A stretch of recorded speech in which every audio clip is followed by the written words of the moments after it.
আপনারা 5টা জুমার নামাজ আদায় করতে পেরেছেন। সূর্য উঠে প্রতিদিন, তাই বলে সূর্যের তীর্যকতা সব দিনেই সমান হয় না, কোনদিন বেশি হয়, কোনদিন কম হয়।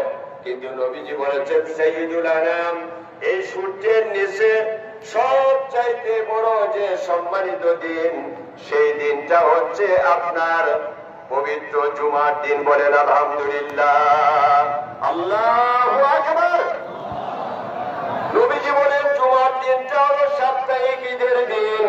সুতরাং আপনাদের কাছে আমার অনুরোধ থাকবে আমার ভাইয়েরা, সেইটা হচ্ছে যে প্রত্যেক, আজকে যেমন ঈদের জামাতে আপনারা শামিল হয়েছেন, প্রত্যেকটা জুমার নামাজে সুন্দর পোশাক পরিধান করে ওযু গোসল করে খুশবু মেখে আগে ভাগে চলে যাবেন, কিছু শিকার দান করবেন। বলেন সুবহানাল্লাহ।